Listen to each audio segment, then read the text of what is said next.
Si tu veux la guerre, fais mine de préparer la paix. La maxime pourrait être celle de Donald Trump après avoir décidé de frapper l'Iran en pleine négociation pour la troisième fois. Lundi, Washington a donc rouvert les hostilités, brisant de facto le cessez-le-feu déjà précaire, déclaré le 8 avril, puis prolongé plusieurs fois. De quoi comprendre que Donald Trump ne semble finalement pas si enclin à en finir avec ce conflit à 6 mois des élections de mi-mandat. Pourtant, les États-Unis ont déjà perdu des hommes dans l'opération Epic Fury, comme l'a rappelé le président lors de la cérémonie du Memorial Day au cimetière national d'Arlington lundi. Au cours de l'opération Epic Fury, nous avons perdu 13 âmes merveilleuses, des personnes exceptionnelles et extraordinaires. Ces hommes et ces femmes extraordinaires ont donné leur vie pour garantir que le premier État au monde à soutenir le terrorisme ne dispose jamais de l'arme nucléaire. Ils n'auront jamais l'arme nucléaire. Je suis sûr que vous le savez. Un refrain sur le nucléaire bien connu qui peine de plus en plus à convaincre. D'ailleurs, il faut noter qu'après des déclarations quant à l'absence d'uranium enrichi à des fins nucléaires en Iran, la patronne des renseignements militaires, Tulsi Gabbard, a démissionné officiellement de son poste dans l'administration Trump vendredi dernier. Elle le quittera officiellement le 30 juin prochain. Cette dernière a toutefois évoqué la maladie de son mari pour justifier son départ. Néanmoins, les rumeurs estiment que les désaccords avec la politique étrangère menée par Trump étaient devenus trop nombreux pour elle.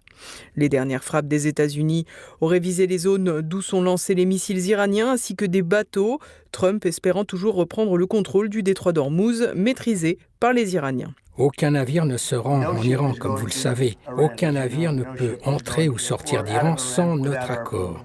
Washington a justifié ses actions par l'autodéfense, affirmant que des mines sous-marines étaient en cours de largage et estimant faire preuve d'une grande retenue. L'Iran n'a pas confirmé les frappes ni les cibles et semble ne pas souhaiter riposter pour le moment, même si les gardiens de la révolution ont estimé avoir le droit légitime de répondre à toute violation du cessez-le-feu.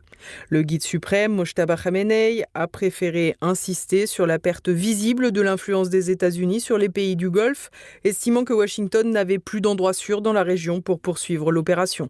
Des déclarations particulièrement avisées puisque Donald Trump a lancé un nouvel ultimatum non pas à Téhéran mais au Qatar et à l'Arabie Saoudite pour qu'ils signent les accords d'Abraham visant à normaliser les relations de ces pétromonarchies avec Israël, des exigences qui se heurtent à la réalité. En effet, la nature de la guerre à Gaza conduite par Tel Aviv empêche les pays à majorité musulmane à envisager quelque accord avec Benjamin Netanyahou, à plus forte raison que Doha joue un rôle de médiateur entre Israël et le Hamas. Il faut aussi rappeler que le Qatar a été frappé par Tel Aviv en septembre dernier pour neutraliser des dirigeants du mouvement à l'origine de l'attaque du 7 octobre. Doha joue aussi un rôle dans la guerre contre l'Iran. Outre le fait d'avoir été la cible de représailles iraniennes, elle accueille ce mardi des discussions avec des dirigeants iraniens. Le guide suprême a expliqué qu'il n'y aurait pas de retour en arrière et que les pays du Golfe ne serviraient plus de bouclier aux bases américaines. Les pétromonarchies sont donc sous très haute pression entre d'un côté Donald Trump qui les somme de signer des accords d'Abraham qui les éloigneraient durablement de Téhéran et l'Iran qui leur explique que le prix de leur hospitalité envers Washington pourrait bien être leur existence même. Un danger qui frappe également sérieusement le sud Liban, où Israël continue de frapper de plus belle après la reprise des hostilités américaines contre l'Iran. En effet, Benjamin Netanyahou semble décidément faire feu de tout bois. Le Premier ministre israélien avait ordonné des frappes successives particulièrement violentes au moment même où un accord de cessez-le-feu entre Téhéran et Washington était conclu. Et cette fois, le regain de frappe dope aussi son action. Lundi soir, une frappe israélienne sur un bâtiment du village de Mashkara, dans la région de la Beka à l'est du pays, a fait au moins 11 morts, dont 2 enfants et 15 blessés, mais les recherches se poursuivent encore dans les décombres. Israël diffuse des messages ordonnant l'évacuation de plusieurs villes telles que Nabatiyeh ou Sor-Mor, considérant que toute personne se trouvant à proximité d'éléments identifiés comme du Hezbollah était en danger. Sans surprise, malgré une situation générale particulièrement brûlante, aussi bien entre les États-Unis et l'Iran qu'au Liban avec les frappes israéliennes, Donald Trump et son secrétaire d'État Marco Rubio clament que les négociations avancent.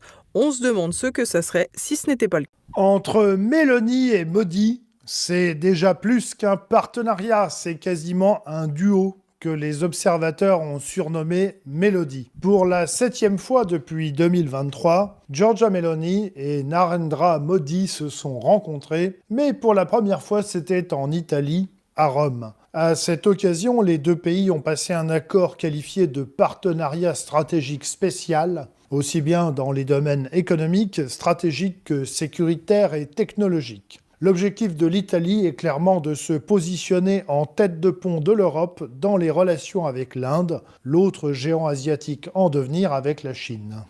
Questa visita sancisce l'apice di un percorso che in questi anni.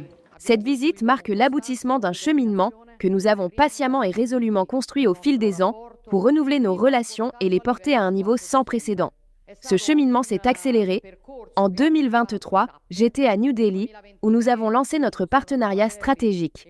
L'année suivante, en 2024, en marge du G20 au Brésil, nous avons rencontré le Premier ministre et signé notre plan d'action stratégique conjoint 2025 à 2029.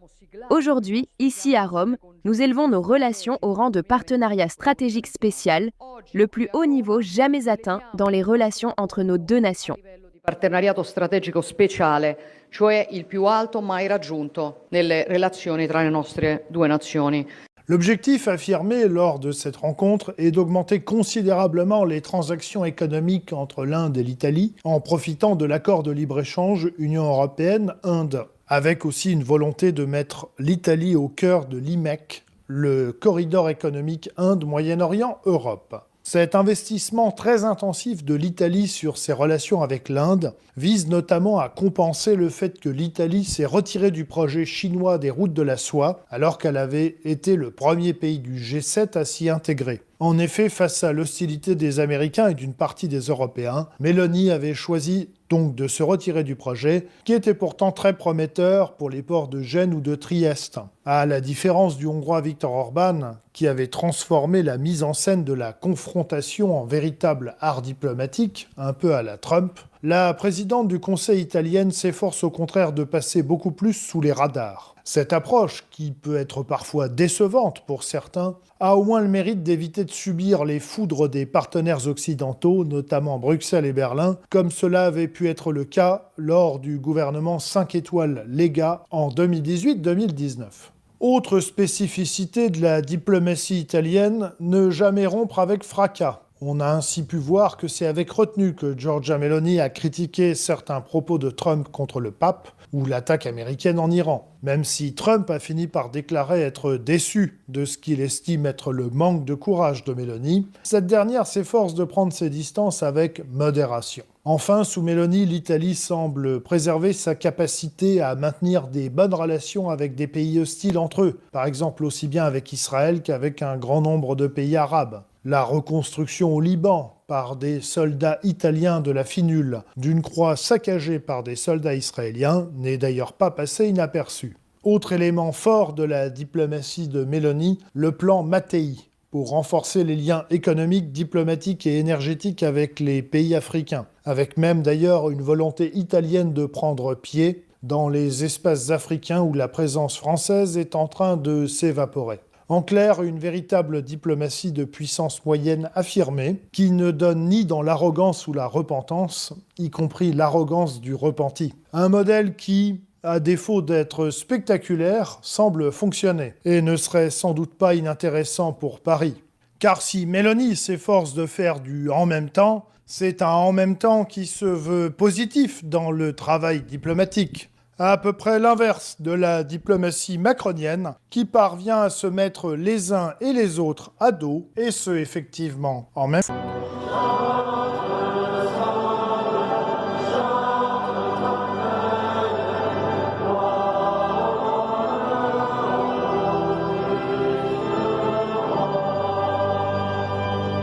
Près de 20 000 pèlerins ont répondu à l'appel. Samedi, à 7 h du matin, ils sont partis de Paris pour 3 jours de pèlerinage vers la cathédrale Notre-Dame de Chartres. Ces 100 km de marche étaient ponctués de prières, de chants et de méditations sur un thème annoncé l'année précédente. Pour cette édition 2026, vous serez mes témoins jusqu'aux extrémités de la terre. L'abbé Jean de Massia, aumônier général du pèlerinage de Chartres, nous parle de l'importance de ce thème. Ce thème est important à tous les siècles, depuis que le Christ a envoyé ses apôtres en mission. Vous serez mes témoins jusqu'aux extrémités de la terre. C'est vrai que c'était pas toujours évident de marcher sous le cagnard. Après, ça fait aussi partie d'un sacrifice qu'on peut offrir. Donc Vilaine. Le parquet a expliqué que le jeune garçon avait une serviette de bain nouée très serrée dans toute la France. Un nouveau procès pour un animateur du périscolaire parisien. Ce mardi, un homme est jugé pour agression sexuelle survenue dans l'école maternelle Alphonse Baudin dans le 11e arrondissement de la capitale. L'audience devait se tenir en novembre dernier, mais le prévenu avait obtenu un renvoi. Les faits reprochés concernent 5 enfants âgés de 3 à 5 ans, mais depuis, 3 autres mineurs ont été inclus dans la procédure et un 9e enfant pourrait bientôt s'ajouter aux plaignants. L'accusé, un certain David, conteste les faits et tout contact intime. Pour rappel, le parquet de Paris enquête désormais sur 84 écoles maternelles, une vingtaine d'écoles primaires et une dizaine de crèches. Depuis janvier dernier, 78 animateurs d'activités périscolaires ont été suspendus. 2 jeunes suspects en garde à vue à Rennes après la découverte du corps d'un enfant de 11 ans dans la Vilaine. Le parquet a expliqué que le jeune garçon avait une serviette de bain nouée très serrée autour du cou et a ouvert une enquête pour meurtre. Lundi, un adolescent de 16 ans et une jeune fille de 15 ans ont été placés en garde à vue. Pour l'heure, les circonstances conduisant au décès sont troubles. Le garçon a été découvert par des passants dimanche vers 17h en contrebas d'un immeuble rennois. Un homme aurait entendu une voix appeler à l'aide.